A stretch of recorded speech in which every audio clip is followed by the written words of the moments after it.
Hi, my name is sangrae. This is the USA and New York State COVID EDA. Data sources, we got data USA and travelers information, we got a TSA from, and also we got weather information from wonderground.com. And this is New York COVID.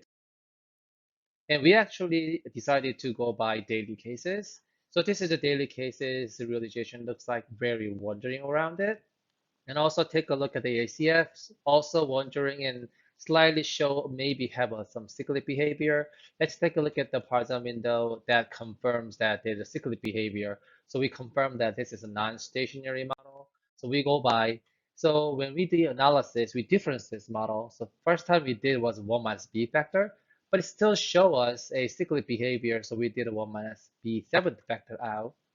And this is what we got. But it doesn't look like a white noise. So we tested a young box test. Inevitably it rejected it. But anyway, we move on to estimate P and Q, and we chosen by AIC, and we chose by 7 and 1 P and Q. And this is the final model we have 1 minus B, 7, and 7 B's, and 1 MA factor. And forecast wise, this is 7 days forecast and the 90 days forecast. And ASC wise, it turned out this way. And forecast of the MLP, we fit the model with the MLP model, and then this is for the 7 days, and then this is for the 90 days. It turned out pretty bad because it went down. So ASC wise, it looks like that. And make a comparison, ARIMA model and MLP model, and this is the ensemble model. So when we take a look at the ASC wise, MLP had the lowest one, so we go by the MLP model, which is this. So rolling window wise, showing you only short term and MLP.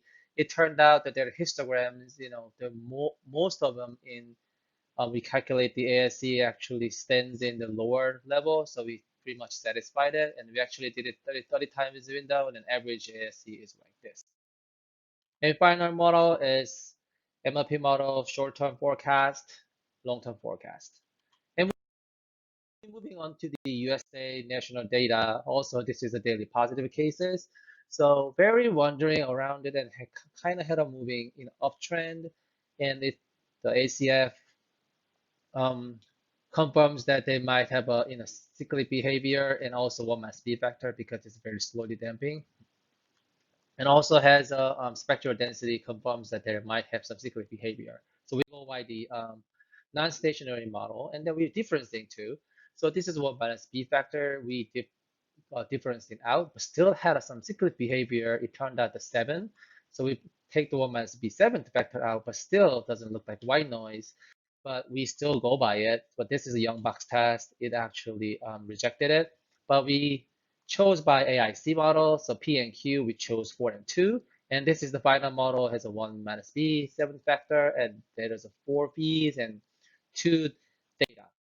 This is the forecast for the 90 days, and this is the forecast for the 7 days. And this is ASE. And same way we run the MLP model for this, it's short term, long term. And ASC wise, short term is pretty good, but long term is really high. So final forecast, we chose 7 days for the Oruma model, also 90 days for the Oruma model. Thank you.